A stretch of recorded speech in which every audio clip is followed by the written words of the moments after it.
Eger biz bu ýerde 4 ýyl işesek, çempionu gazanyp bileriz. Elbetde bu anyk garantı berip bilmerin diýip aýdyp geçýär Jürgen Klopp. 2015-nji ýylyň oktyabr aýynda Liverpool'a geçen wagtlary, şol geçen 4 mövsüm içinde Kızıllary APL'de çempion edip bilmedi. Ýöne Jürgen Klopp ondan hem güýçlirak kubogy, ýagny Çempionlar Ligasyny ýeňiş gazandy. Aslında bu kubok köp klublar üçin möhüm bolsa da, Kızıllar üçin bular ýaly däldi. Muňa sebäp Ýewropa ýeňiş gazanjak diýip içki çempionatna kompleks peýda bolandy. 30 ýyl dowamında Liverpool Angliýa ýeňçisi bolup bilinmändi. Bu wagt içinde köpçülik muşdoklar Liverpool'un üstünden gülen bolsa, klubyň özü bu işi ilaçsız diýip başlandy. Anfield'da Liverpool'un çempion bolmagyna sanaly muşdoklar garaşýardylar we ine ahir 30 ýyl geçen soň Jürgen Klopp hem de onun fantastik oyunçular APL'de çempion bolmagy başardylar. Nemis tälimçisi bolsa Liverpool tarihinde iň beýik tärimçi sanagyna girizildi. Assalamu alaykum. Sizin bilen Tamam Futbol kanaly. Bugünkü videomuz Liverpool'un nähili çempion bolandygyny aýdyp bereriz. Dostlar, bizim kanalymyzda diňe futbol janköýler bar diýsek ýalňyşmarys. Şonuň üçin kiçirak soraw bilen sizin bilimiňizi barlap göreliň. Ine, şol futbolçy kimligini bilýäňizmi? Bilýän bolsaňyz adyny tesirlerde ýazyp galdyryň. Indiki videomuzda bilen dostlarymyz videomuzda görkezip geçeriz. 80-nji ýyllar Liverpool Angliýanyň abadan şäherlerinden biridi. Ýöne şol wagtky ykdysady syýasy ýagdaýdan kynçylyk çekýärdiler. Ýöne bir zatdan kynçylyk çekmeýärdiler. Ýagny futboldan kynçylyk çekmeýärdiler. 80-nji ýyllardan başlap 90-njy ýyllara çenli 6 san baýrak, 11 san milli kubok utýarlar. Şonuň bilen birlikde 2 gezek Ýewropanyň iň güýçlüsi bolup bilen. Şonuň bilen birlikde 2 sapar çempionluk Everton hem ele girzen. Arsenal hem Liverpool'un döwründe bir gezek çempion bolmagy ýetişen. 89-90-njy ýyllar mövsüminde Liverpool APL'in çempionluğu 18-nji sapar ele girzendi. Şol wagtky muşdoklar ýeňiş gazanan çempionlugy ýöneki hasaplanýar. Angliýada Liverpool'dan güýçli klub ýokdy. Şol döwürden soň klubda kemçilik ýüze çykyp başlan. Bundan Manchester United peýdalanýar we 90-njy ýyllardan başlap Angliýanyň güýçli klublaryndan birine aýlanýar. Biraz wagtdan soň bu hatara Arsenal hem girýär. Liverpool bolsa güýç üçlüge hem girip bilmeýär. Noluk döwür başlanandan soň bolsa Liverpool Ýewropa topuny aýlanýar we daşky çempionlukda ýeňiş gazanyp başlaýar.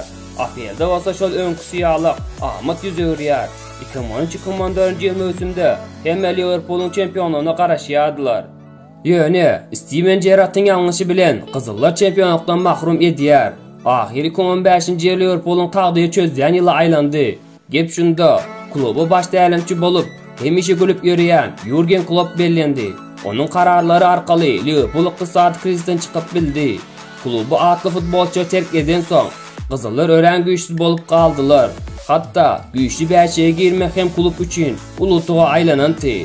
Bir tarapdan Liverpool muşdoklary Klopp ýagdaý golamagyna ynanýardylar. Çünkü Klopp Germaniýada Bavariýanyň çempionlugyny gutarşy ýasap, şol döwrüň ýöneki hasaplanýan Borussiýany Bundesliganyň çempion edip bilendi. Başga tarapdan Liverpool muşdoklary ýeňişleri hem öwrenşip galandy. Garaşlaryny ýaly Kızıllar Kloppyň birinji mövsüminde şol öňkü ýalyk ortaça klub bolup galyberdi.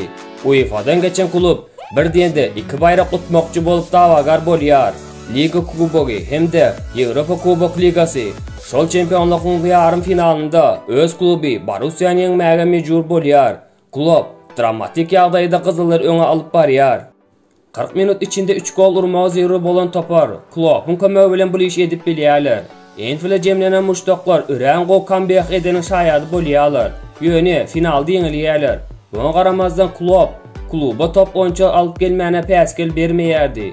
Ýöne Jürgen tanymal ýulduzdary köp pul sarf etmän, täze ýulduzdar öz ýetişdirip çykmagy makul görýärdi. Bunun üçin hem 2016-njy ýyl kluba Sadio Mane hem de Jorginho satyn alýar. Daşynyň göz ýanynda bol ýöneki transfer bolup görnýärdi. Klopp topary güýçli pressing bilen oynamagy öwredýär. 2016-2017 ýyl mövsümde Liverpool ýöne höýtgetme sebäpli hemme garşydaşlaryny ýenjip başlaýar. Kloppyň bu taktikasynda kemçilikler hem bardy. Gep şunda, güýçli pressing öýüşlerinde futbolçylar tişke salyp başlaýarlar. Kyn geçen mövsümde Klopp gowy netijeler bilen gutarýar.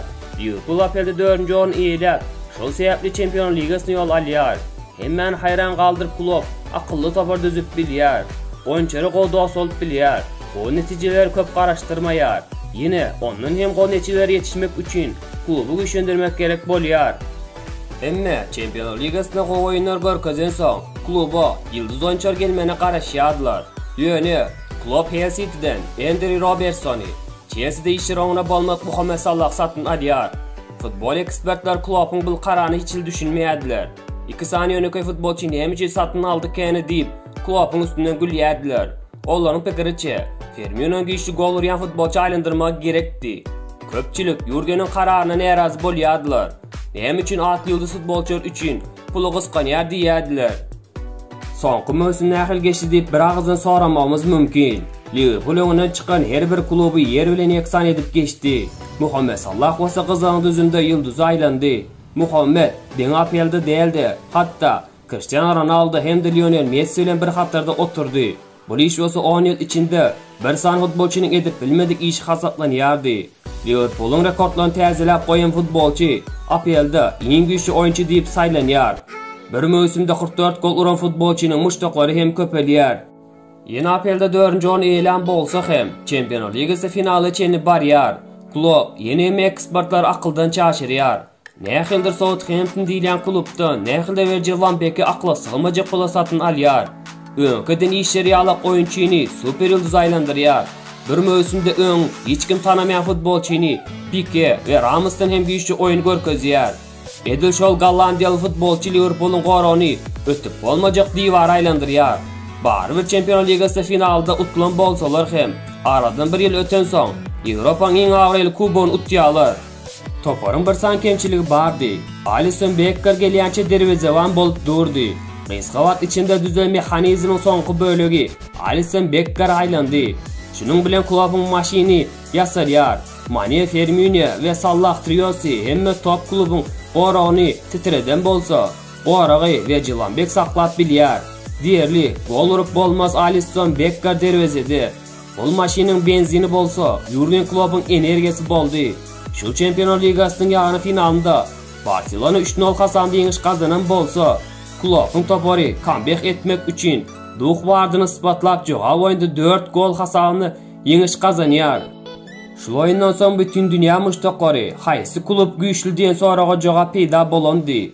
4 ýyl içinde Jürgen ýöneköý tälimçi adyny hakyky ahirde aýlanandy. Ine şu Ýewropa çempionlukdan soň Liverpool muştaklary bir zady anyk Jürgen Klopp 30 ýyllyk çempionluk alyp berjini anynýardylar. 2018-2019 ýyl mösümde ýeňici bolup bilerdi.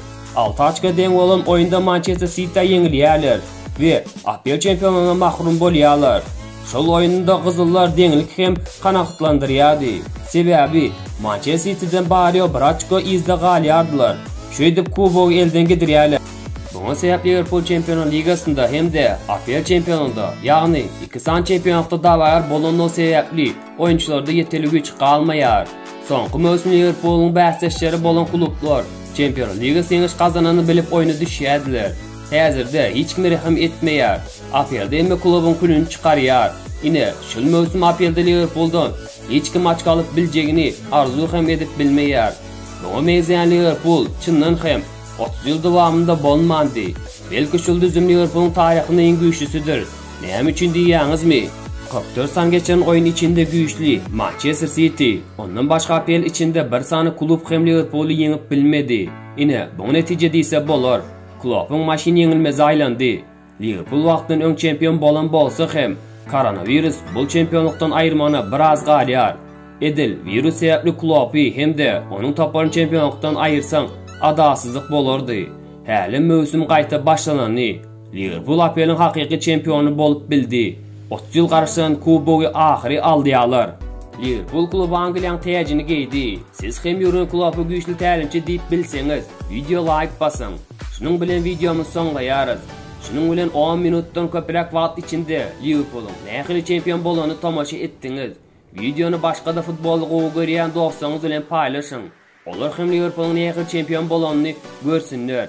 Hoş, sağ olun. Yeni videoda görüşýänçek dostlar.